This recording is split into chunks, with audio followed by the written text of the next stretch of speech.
성탄 감사주일에 주시는 말씀은 마태복음 1장 16절에서 25절 말씀까지 우리가 보겠습니다.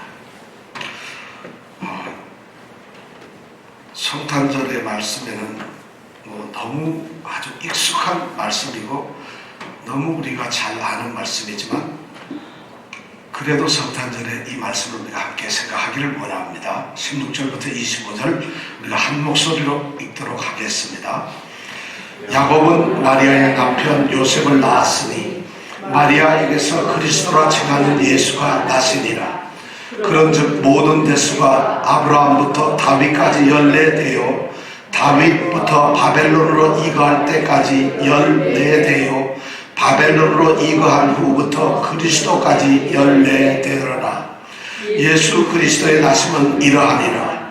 그 모친 마리아가 요셉과 정혼하고 동거하기 전에 성령으로 잉태된 것이 나타났더니 그 남편 요셉은 의로운 사람이라 저를 드러내지 아니하고 가만히 끊고자 하여 이 일을 생각할 때에 주의 사자가 현몽하여 가로되 다윗의 자손 요셉아 내 아내 마리아 데려오기를 무서워 말라.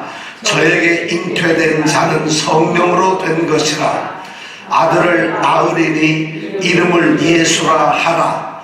이는 그가 자기 백성을 저희 죄에서 구원할 자이심이라 하니라.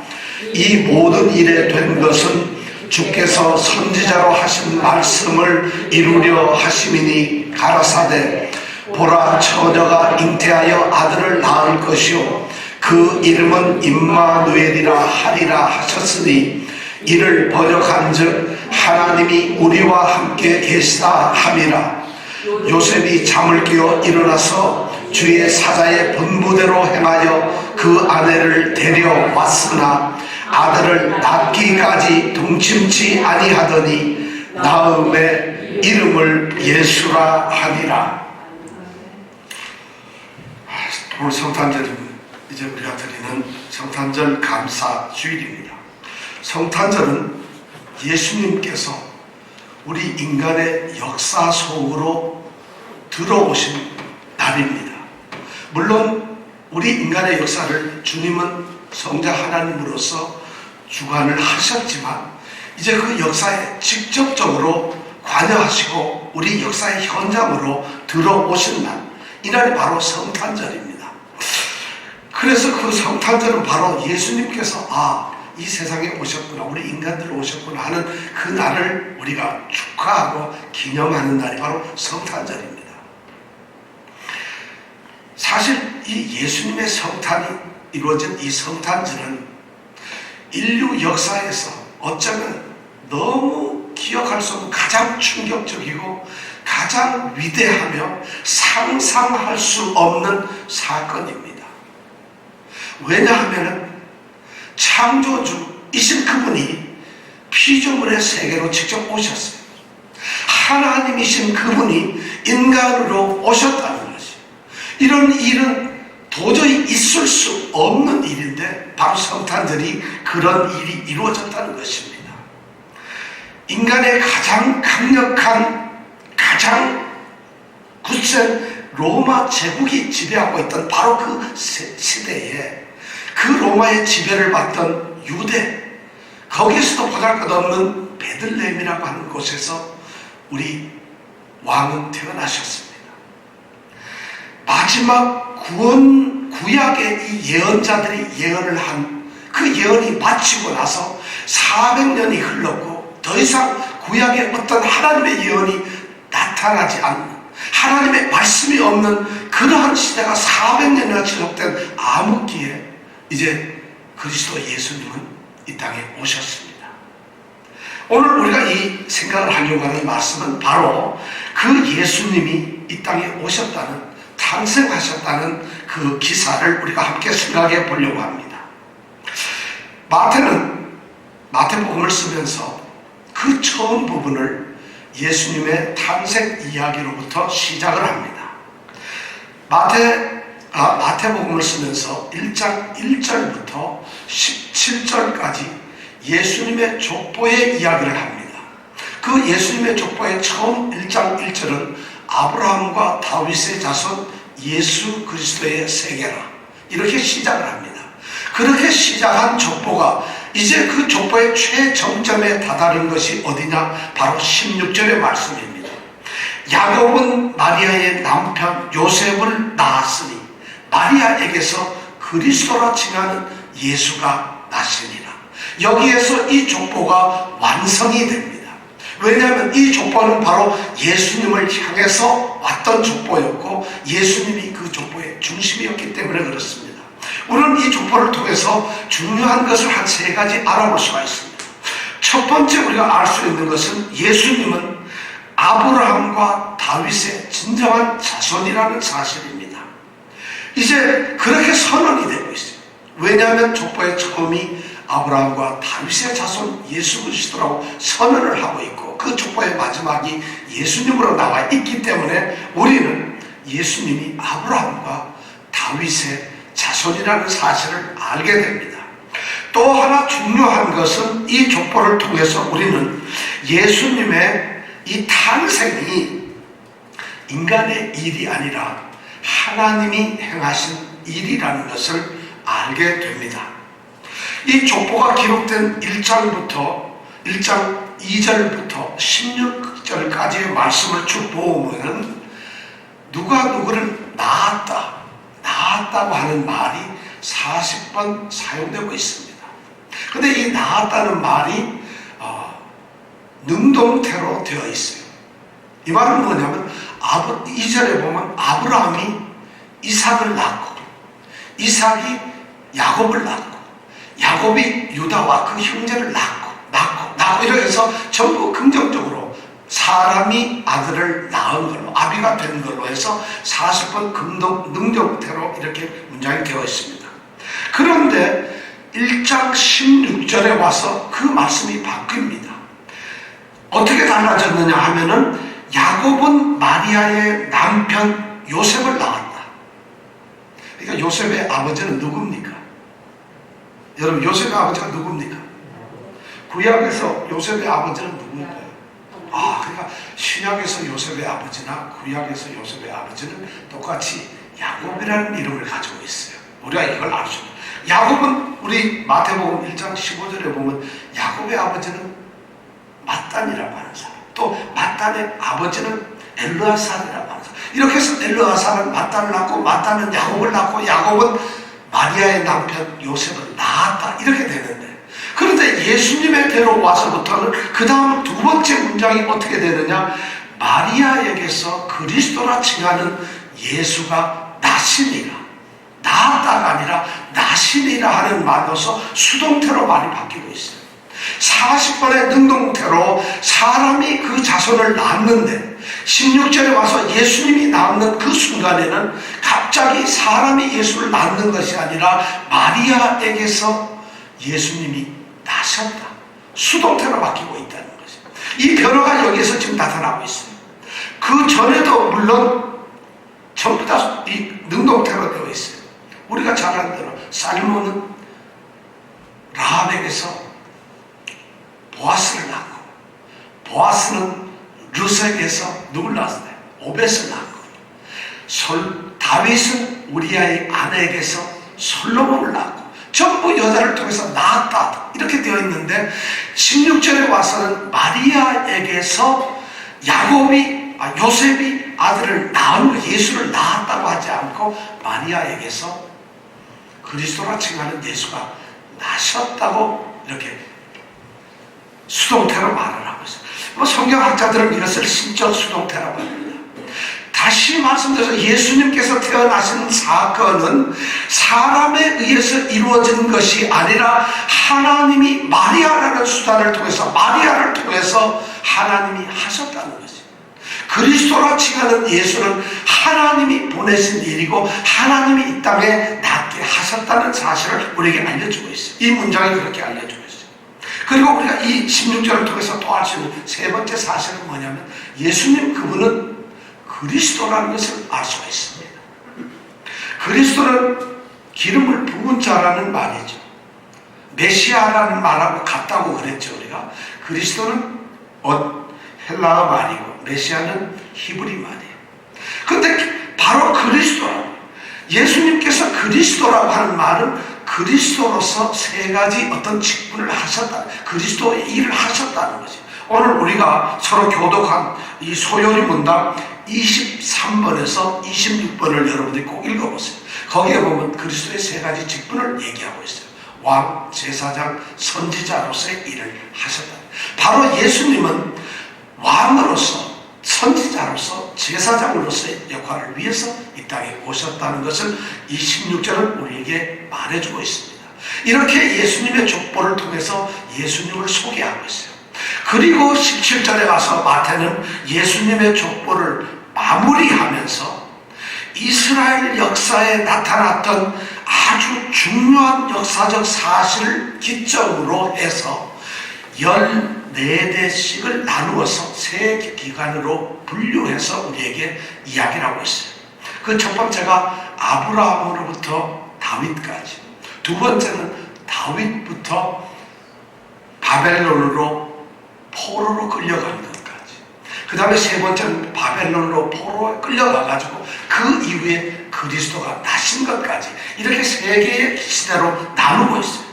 아브라함으로부터 다윗으로 나눈 이 첫 번째 시기는 뭐냐?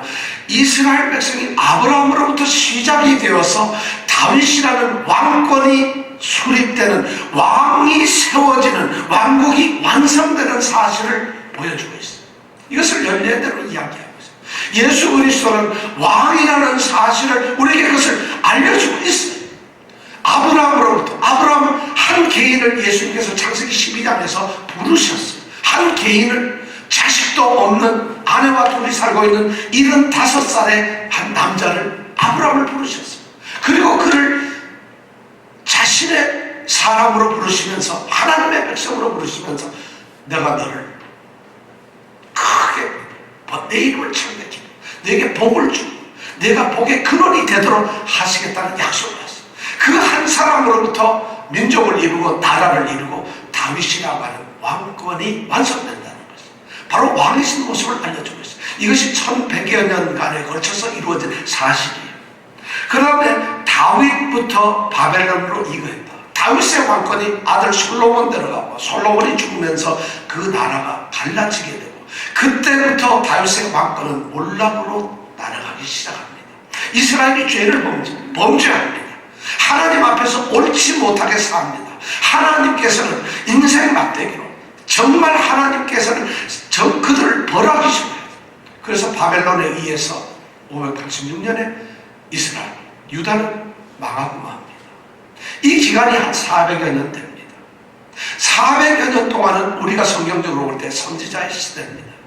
그들이 범죄하고 하나님을 알지 못하고 하나님을 떠날 때 선지자들을 통해서 하나님은 그들을 깨우치고 가르쳤어요. 바로 예수님은 선지자로서의 역할을 하실 그런 분이라는 것을 이 시대적 부분에서 우리에게 말해주고 있어요.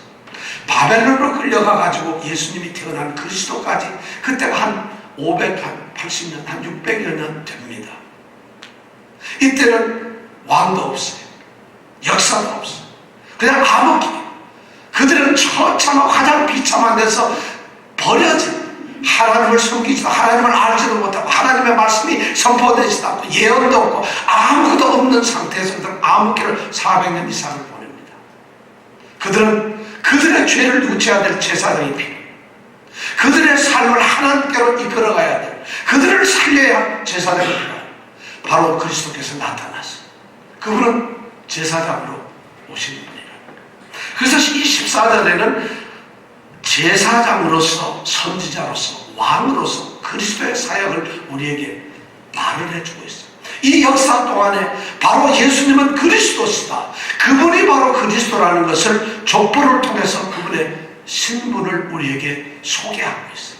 그렇게 한 다음에 이 족보를 통해서 예수님께서 아브라함과 다윗의 후손으로서 하나님의 보내신 그리스도이시라는 것을 족보로 설명을 하고 난 후에 이제 마태는 1장 18절부터 그 그리스도이신 예수님이 태어나신 이야기를 아주 구체적이고 사실적이고 그리고 굉장히 역사적으로 아주 단순하게 우리에게 들려주고 있습니다. 누가복음에서 예수님의 탄생 기사를 2장 1절에서 7절까지의 말씀에서 이야기하고 있습니다. 그 내용을 가만히 보면 누가는 예수 그리스도의 나심을 두 가지 관점에서 이야기합니다. 예수님이 태어나신 시기가 언제인가, 그리고 그 예수님은 어디에서 태어나셨는가를 우리에게 말해주고 있어요. 가이사 아우구스도가 호정령을 내렸을 때 예수님께서는 아버지 요셉 마리아에 의해서 다윗의 동네인 베들레헴에서 나셨다는 역사적 사실을 누가는 우리에게 말을 해주고 있어요. 그런데 마태복음에서 마태는 예수의 그리스도의 나심에 대해서 이야기를 하면서 언제 어디라는 데 관점을 두지 않고 어떻게 왜 그리스도가 나셨는가에 대해서 우리에게 들려주고 있다는 것이에요. 바로 1장 18절부터 25절은 예수님은 어떻게 나셨는가, 예수님은 왜 나시게 되었는가 하는 사실을 기록함으로써 우리에게 새로운 도전을 주고 있습니다. 자, 예수 그리스도의 나심은 이러하리라 하는 이 말씀을 통해서 우리는 오늘 예수님이 태어나신 이 사건, 이 기사를 통해서 예수님의 태어나심의 그 의미와 이유와 그리고 그 방법에 대해서 우리는 함께 생각을 하려고 합니다. 자, 오늘 첫 번째 말씀에 우리가 보면은 18절 19절을 통해서 우리는 매우 중요한 사실을 알게 됩니다. 18절 16절은 그 모친 마리아가 요셉과 정혼하고 동거하기 전에 성령으로 잉태된 것이 나타났더니 이렇게 말하고 있어요. 그런데 그 남편 요셉은 저를 드러내지 아니하고 가만히 끊고자 했다, 이렇게 기록을 하고 있습니다. 이 말씀을 얼핏 들으면은 우리가 다 알 수 있는 쉬운 얘기고, 그래, 마리아는 여인이 있구나, 요셉과 정혼을 했구나, 근데 동거하기 전이었는데 잉태가 되었구나, 요셉이 그걸 알고 끊으려고 하는구나, 이렇게 그냥 우리는 사실의 이야기만 하기에는 이 말씀이 우리에게 주는 것이 너무 큰 비밀을 우리에게 말하고 있다는 것이에요. 우리는 여기서 가장 주목해야 될 첫 번째 단어가 그 모친 마리아라고 하는 단어입니다. 그 모친 마리아, 그의 모친인 마리아라는 이름이나, 마리아는 여자예요. 근데 마리아가 예수 그리스도의 나심은 이러하니라고 나온 첫마디가 마리아는 바로 예수 그리스도의 어머니라는 사실이에요. 하나님이 한 인간인 여자의 아들로 오신다는 것이에요. 사람으로 태어나고 있다는 것을 그 모친 마리아라는 이 단어 하나 속에서 하나님, 이 마태는 그것을 드러내고 있다는 것입니다. 예수님은 마리아에게 나셨어요. 마리아는 예수님의 육신의 어머니세요. 그러니까 예수님은 마리아를 통해서 사람으로, 인간으로 이 땅에 태어나셨다. 예수님은 한 인간인 여자에게 의해서 한 인간으로, 완전하게 인간으로 태어나셨다는 것을 우리에게 지금 이 말씀, 그 모친 마리아라는 말씀을 통해서 우리에게 지금 아주 분명하게 알려주고 있어요. 그래서 인간으로 태어나신 그 예수님은 우리 인간들이 겪고 알고 깨닫게 되는 모든 경험을 온전하게 그분은 알고 이해하실 수가 있다는 것을 우리에게 지금 이 말씀을 통해서 얘기해주고 있어요. 아니, 그분은 알고 이해하는 것이 아니라 우리가 겪는 동일한 경험을, 동일한 체험을 이 땅에서 하시는 인간이셨다는 것을 그 모친 마리아라는 말을 통해서 우리에게 말해주고 있습니다. 그런데 그 모친 마리아가 예수를 언제 낳았느냐? 요셉과 정혼하고 동거하기 전에 잉태했다는 것입니다. 요셉과 정혼을 하고 약혼을 했다는 거죠. 그리고 동거하기 전이에요. 그 당시에 유대인의 관습은 남자와 여자가 결혼을 하기 위해서는 약혼을 합니다. 우리나라 이 동양의 습관이 그런 것 같아요. 근데 이 약혼의 기간이 1년입니다. 1년 동안은 그들은 함께 살지 않고 각자의 부모에게서 삽니다. 그런데 이 약혼 기간은 결혼과 똑같은 그런 강제적 구속력을 갖습니다. 함부로 깰 수가 있는 게 아니라 결혼과 똑같은 그런 효과를 가져옵니다. 그런데 1년 동안 떨어져 있으면서 각각 자신의 집에서 살면서 자신의 순결을 지키고 그것을 증명하는 시간으로 갔습니다. 바로 오늘 말씀 요셉과 정혼하고 동거하기 전이라는 것은 약혼을 하고 마리아는 각자의 집에서 지금 살고 있다는 것을 말하고 있습니다. 이 말을 다른 말로 바꾸면 뭘까요? 우리가 잘 아는 동정녀라고 하는 말이에요. 결혼은 했지만 남자를 알지 못하는 수처녀와 같은 동정녀라는 말이에요. 정혼하고 동거하기 전에라는 이 말이 바로 동정녀, 마리아는 동정녀라는 말을 우리에게 얘기해 주고 있어요. 예수님께서는 인간으로 나셨는데 동정녀인 마리아에게서 나셨다는 말씀을 이렇게 마태는 우리에게 말해주고 있어요. 이것이 큰 비밀이에요. 엄청난 얘기가 이렇게 쓰여 있는데 우리는 이 말을 쉽게 넘겨버려요. 그렇지가 않습니다. 너무 중요한 말씀이에요. 그런데 이렇게 잉태됐는데 오늘 말씀을 보니까 식구들 성령으로 잉태된 것이 나타났다. 동정녀인 이 마리아에게 잉태가 되었다는 것이죠. 아이를 가졌다는 것이죠. 그런데 이 아이를 가진 것이 인간의 혈통이나 혈육으로 난 것이 아니라는 것이죠. 그리고 나 태어난 것이 잉태한 것이 뭐냐면 성령으로 잉태가 되었다는 것을 우리에게 말해주고 있어요. 남자를 알므로써 잉태된 것이 아니라 성령에 의해서 태어난 것이에요. 여기서 우리는 중요한 사실을 알고 있어요. 이 일은 하나님이 하셨는데 이것은 사람이 아니라 하나님이 하셨는데 성령께서 하셨다. 성령을 통해서 하셨다는 거예요. 그 말은 무슨 말이냐? 인간은 인간을 낳습니다. 그런데 인간은 원죄에 의해서 죄인을 낳을 수밖에 없어요. 인간에 의해서 태어난 사람은 또 다른 죄인으로서 태어납니다. 그런데 예수님은 모친 마리아에 의해서 정혼하고 동거하기 전에 성령으로 잉태되신 분이라는 얘기는 이분은 죄가 없으시다는 거예요. 인간으로 나타나신 게 아니라 성령으로 잉태되셨다는 거예요. 죄가 없으신 분이라는 거예요. 그래서 오늘 이 말씀을 죄가 없다는 것을 그 다음 우리가 19절에서 보면 요셉을 통해서 알 수 있어요. 동정녀인, 자기와 약혼된 약혼녀인 그 마리아가 잉태가 되었다는 사실을 요셉이 알게 됩니다. 자신은 그 약혼녀인 마리아를 만난 적이 없어요. 같이 잔 적이 없어요. 동심을 한 적이 없는데 아이를 가졌어요. 자, 이 요셉의 태도를 통해서 우리는 마리아가 성령으로 잉태되어서 아이를 가졌고 낳게 될 것이라 사실을 분명하게 우리는 더 알 수가 있습니다. 자, 약혼자인 이 요셉은 약혼녀인 마리아의 잉태 사실을 듣고 충격에 빠져버려요. 혼란스러워집니다. 너무 이겼지만 어떻게 할 줄을 몰라요.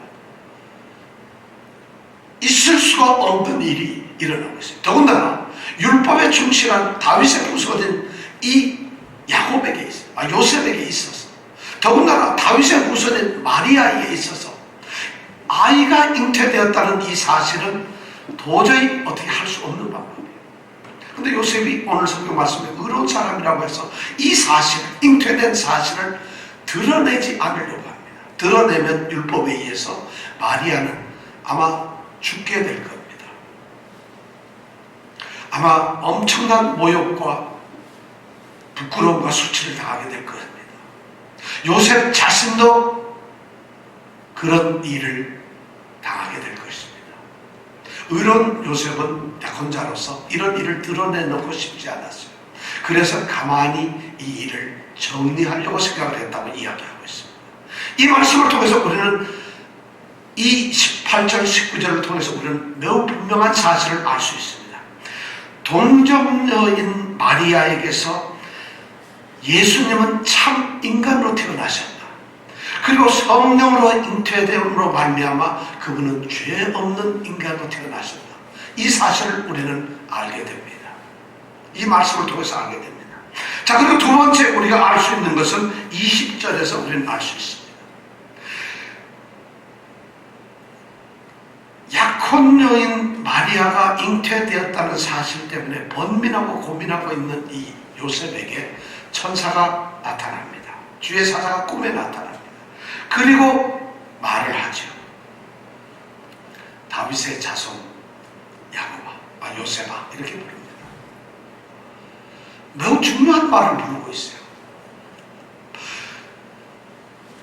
이 요셉은 다윗의 자손이라고 불러요. 근데 마태복음 안에서 다윗의 자손이라고 호칭을 들을 수 있는 분은 예수님밖에 없어요.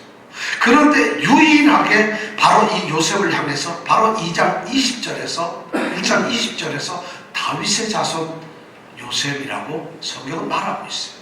이 얘기는 뭐냐 하면은 요셉을 다윗의 자손이라고 부름으로 말미암아 다윗 왕가의 계보를 요셉이 지금 잇고 있다는 것을 말함으로써 이제 예수님이 다윗의 자손임을 분명하게 우리에게 말해주고 있다는 것이에요. 이렇게 말씀을 하고 있다는 거죠.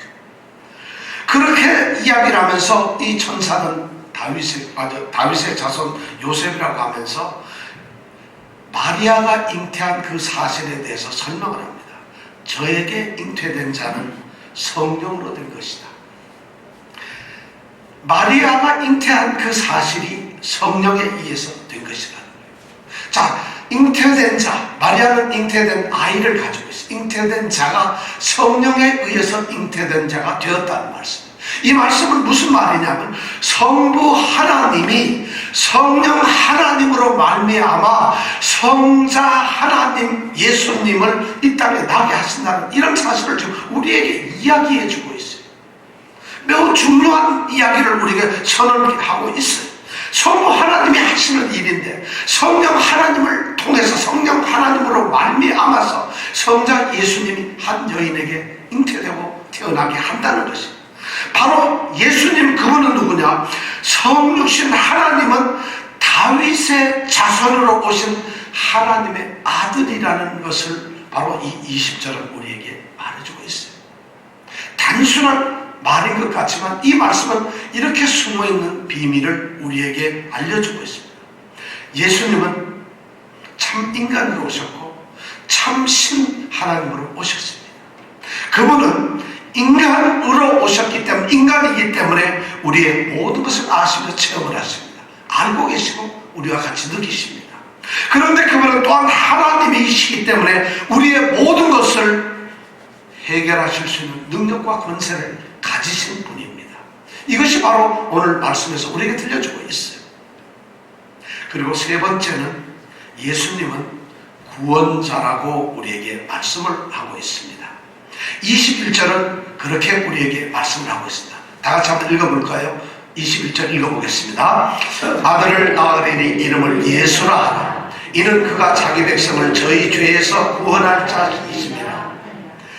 자, 파혼을 생각하고 있는 요셉에게 천사가 꿈에서 하는 말은 아들을 낳게 될 것이고 그 이름을 예수라고 하라. 장명까지 해주고 끝납니다. 통보를 합니다. 예수라고 하라. 그러면서 친절하게 이제 예수라고 하는 이름을 가진 예수의 이름의 의미를 우리에게 말해주고 있습니다. 예수라고 하는 말의 의미는 여호와는 구원하신다, 또는 여호와는 구원자이시다, 이런 의미로 예수라는 이름이 사용됩니다. 그런데 그분이 구원자로서 무슨 일을 하시느냐? 오늘 성경 말씀에 보니까 이는 그가 자기 백성을 저희 죄에서 구원할 자이십니다. 이렇게 말씀을 합니다. 예수라는 이름을 가지고 오신 그 인간이고 하나님이신 그 예수, 그 그리스도, 그분은 무슨 일로 오셨느냐? 구원자로 오셨다는 것이죠. 구원의 일 때문에 오셨다는 것이죠. 너무 중요한 얘기예요. 자기 백성을 저희 죄에서 구원하시기 위한 구원자로 오셨다는 것입니다. 근데 여기에 매우 중요한 단어가 있어요. 자기 백성을 구원하실 구원자라는 거예요. 자기 백성이 누굴까요? 예수님은 유대인으로 오셨어요. 그러면 예수님의 백성은 누굴까요? 유대인일까요? 그렇지 않습니다. 그렇게 유대인으로서 한정되거나 유대인을 말하기 위해서 여기에서 지금 마태가 말하고 있는 건 아닙니다. 뭐 1차적으로야 그렇게 생각을 할 수 있겠지만 예수님이 여기서 말씀하시는 거, 지금 여기서 천사가 말하는 것은 자기 백성이라고 얘기하고 있어요. 자기 백성. 자기 백성은 누굴까요? 예수님이 다스리는 나라의 백성입니다. 그게 자기 백성. 예수님이 다스리는 나라는 어딜까요? 하나님 나라예요. 예수님은 하나님 나라의 복음을 선포하시기 위해서 오셨어요. 그러니까 하나님 나라의 백성이 자기 백성이에요. 유대인이라고 하나님 나라에 있지 아니한 사람은 자기 백성이 아니에요. 이방인이라 하더라도, 버려진 사람들이라 하더라도 자신이 세우는 하나님의 나라에서 하나님의 다스림을 받는 그 나라의 백성이 된다면 그는 자기 백성이라는 거예요. 바로 이 자기 백성이나 누구냐? 바로 그리스도 예수를 자신의 주권자, 주님의 왕으로 모시고 인정하고 그분에게 복종한 자들, 그것이 바로 자기 백성, 바로 우리 예수를 믿는 자들, 우리를 보고 자기 백성, 우리 때문에 오셨다, 우리 백성들을 위해서 오셨다는 것입니다. 우리 백성을 위해서 무엇을 하시기 위해 오셨느냐? 저희 죄에서 구원하시기 위해서 오셨다. 자기 백성을 저희 죄에서 구원하기 위해 오셨다. 저는 이 말씀이 얼마나 예수님의 그 사역의 본질을 우리에게 말해주고 있는지 몰라요. 예수님은 자기 백성을 그 백성들의 죄 가운데서 구원하시기 위해서 오신 분이에요. 예수님은 결코 그들이 생각한 대로 정치적인, 사회적, 경제적, 문화적인 압제와 고통을 받고 있는 사람들을 구원하시기 위해서, 세상에 어떤 왕국을 세우기 위해서 오신 분이 아니라는 것이, 우리가 오해하기 쉬운 것입니다. 분명히 성경은 우리에게 그렇게 말씀합니다. 자기 백성을 저희 죄에서 구원하실 자예요. 정치적으로 그들을 구원하기 위해, 압제와 고통, 로마의 고통 속에서 구원하는 것이 아니에요. 경제적 어려움 속에 빠진 사람을 건져내기 위한 게 아니에요. 사회적 약자가 되고 사회적으로 소외되고 별로를 놓는 그런 사람들에게 구원자가 오신 것이 아니라는 거죠. 그들일지라도 저희 죄에서 건지신 거예요. 이것이 바로 예수님께서 오신 목적이에요. 그들의 죄로부터 건져내신 거예요.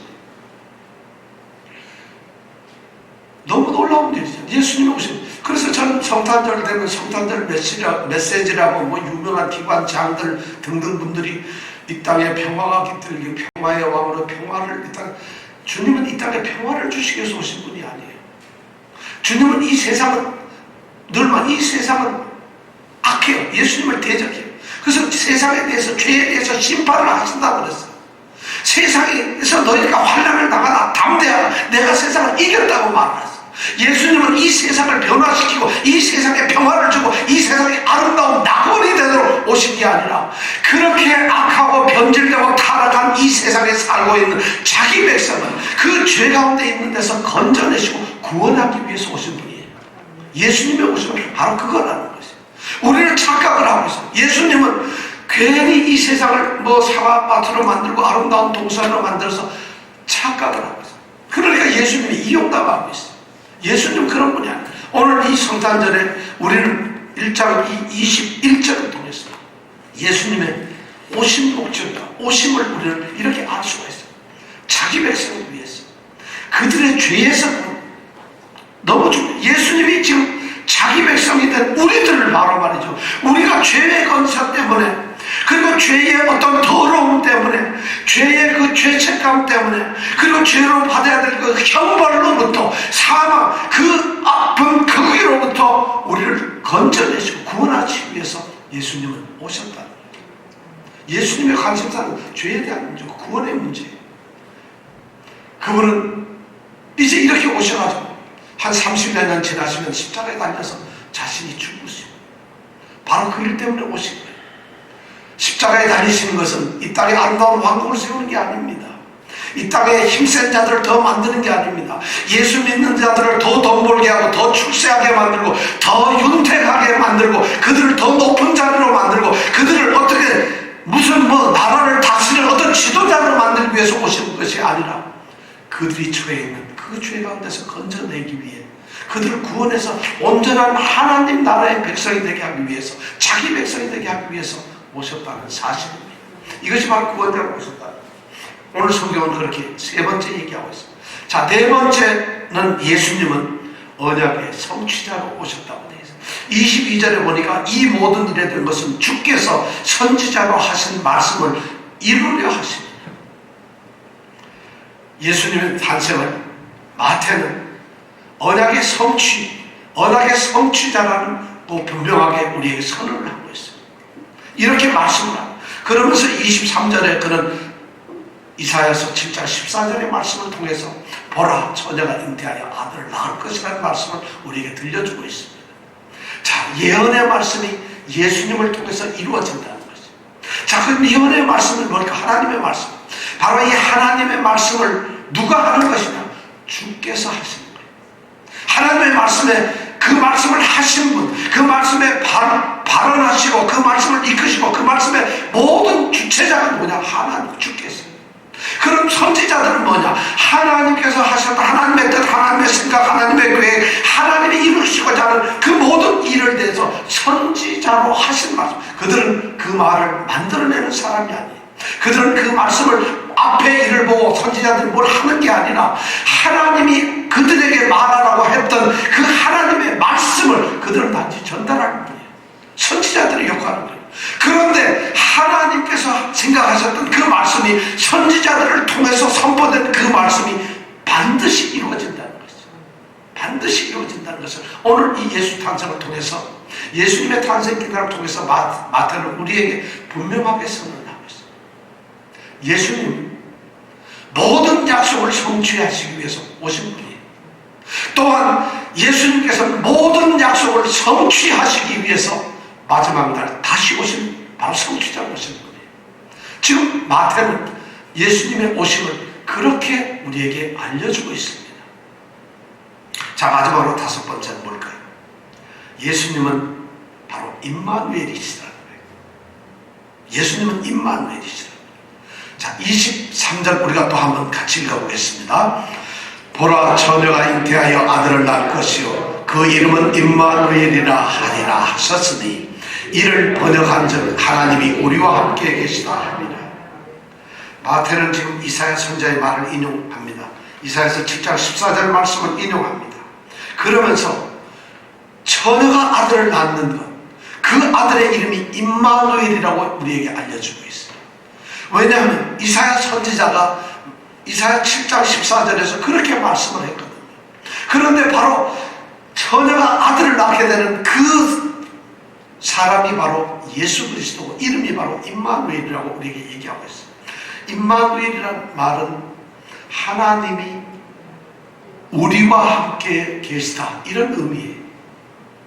임이란 함께라는 말, 마누 이 말은 우리라는 말, 애는 하나님이라. 임마누엘은 우리와 함께 하시는 하나님이라는 말씀. 예수님은 성경 어디에도 임마누엘이라고 이름을 그렇게 이름이 불리지 않습니다. 그럼에도 불구하고 임마누엘이라는 이름을 이렇게 하고 있어요. 왜냐하면 그분은 우리와 함께 하시는 하나님이기 때문에. 예수님께서 성탄하신 그 사실은 뭐냐면 바로 우리와 함께 하시기 위해 오신 하나님이라는 사실을 우리에게 말해주고 있어요. 말씀이신 하나님은 하나님 자신이셨어요. 근데 그 육체를 입으시고 이 땅에 오신 예수님은 다름 아닌 바로 하나님 자신이셨어요. 그런데 그 예수님이 우리와 함께 하시기 위해 오셨다는 것이, 말씀이 육신이 되어 우리 가운데 거하셨다는 말씀. 인간의 몸을 입으셨어요. 인간처럼 오셨어요. 그리고 우리처럼 먹습니다. 우리처럼 가르칩니다. 치유를 하시고 고난도 받으시고 죽기까지 하시면서 우리와 함께 하셨다. 예수님이 성탄이라는 것은, 성탄의 마지막 의미는 바로 우리와 함께 하시기 위해 오셨다. 우리 가운데 계시기 위해서 오시기 위해 성탄이다. 그것이 바로 다섯 번째 의미, 마태가 말하고 있는 것. 놀랍게도 마태는 자신의 이 마태복음 가장 마지막 절 28장 20절에서 다시 예수님이 함께 하시다는 이 동일한 약속을 우리에게 똑같이 들려줍니다. 내가 세상 끝날까지 너희와 항상 함께 있으리라. 동일한 약속을 우리에게 또한 해주고 있어요. 주님 그분은 우리와 함께 하시기 오신 하나님이십니다.